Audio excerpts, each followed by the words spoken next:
Langkah kedua, pertama setelah kita memikirkan tajuk, kedua pembacaan awal. Langkah kedua dipanggil pembacaan awal, dalam proses awal sebelum penulisan.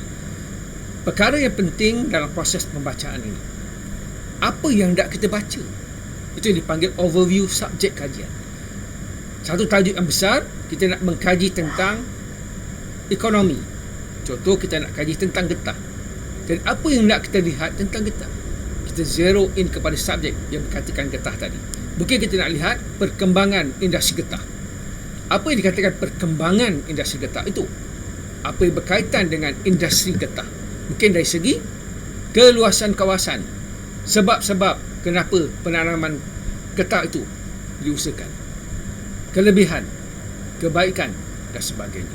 Jadi satu persatu apa yang kita nak lihat bila kita nak kaji tentang sesuatu kegiatan ekonomi, ataupun kita nak mengkaji tentang sesuatu tempat.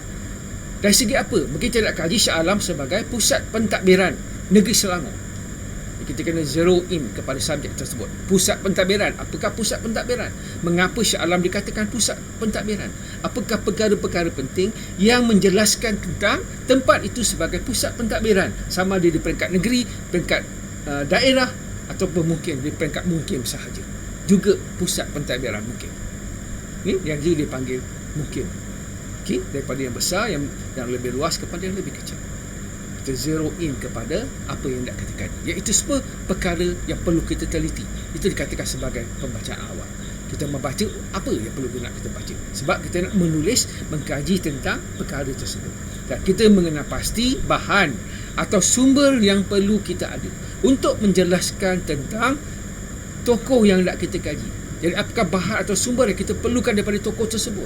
Kita nak kaji tentang latar belakang dia. Jadi apakah sumber atau bahan yang kita perlukan daripada latar belakang tokoh tersebut? Kita nak tahu latar belakang dia. Jadi perkara yang pertama, kita perlu kenal tokoh tersebut. Kita perlu ada akses yang baik untuk berhubung dengan tokoh tersebut.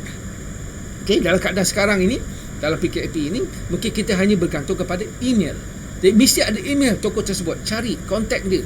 Okay, bagaimana kita nak mendapatkan tokoh tersebut dalam website ke, okay, mana-mana kalau tokoh itu terkenal. Ada dua pelajar saya buat tentang Alex Ferguson, iaitu pengurus Manchester United.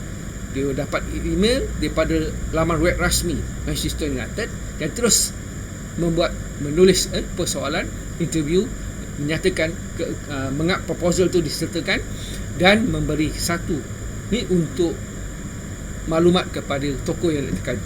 Dan Alex Ferguson menjawab semua persoalan yang dinyatakan, dan pelajar itu boleh menulis tentang Alex Ferguson.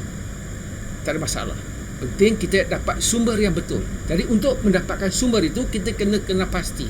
Kalau kita nak kaji tokoh, kita mesti boleh mendapat apa saja sumber daripada tokoh tersebut. Kita boleh mendapat kerjasama daripada tokoh tersebut. Kalau tidak, kena cari tokoh yang lain, ataupun buatlah tajuk yang lain. Okay? Untuk mendapatkan email, mendapatkan kontak, kena bijak. Ada juga pelajar yang buat tentang tokoh sastrawan, misalnya Samad Said. Pernah ada pelajar saya buat Samad Said pun sama.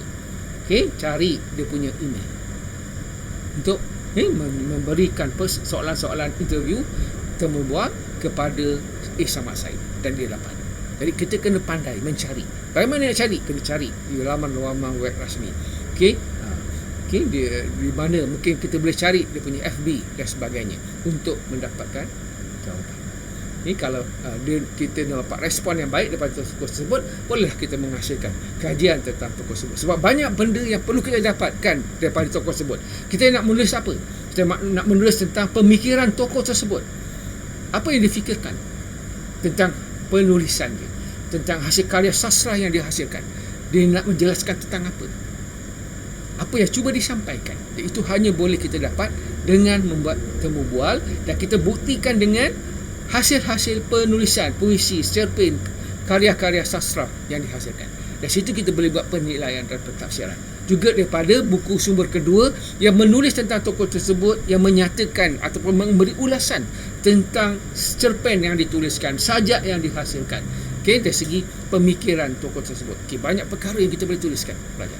Ini seperti dari segi kertas untuk kerja kursus ini, kita hanya perlu menghasilkan antara 2,500 patah perkataan hingga 3,000 patah perkataan sahaja. Jadi kita kena smart, kena bijak dalam memastikan. Pertama, dalam langkah yang kedua pembacaan awal ini, kita perlu tahu apa yang kita nak baca.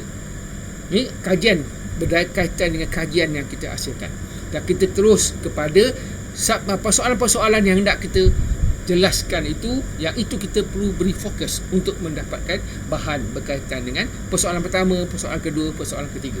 Dan sekali kita mengenal pasti sumber pertama, sumber kedua ataupun sumber ketiga yang nak kita gunakan dalam penulisan tersebut. Ini adalah langkah kedua yang sangat penting, yang dikatakan langkah pembacaan awal sebelum kita menulis esei sejarah.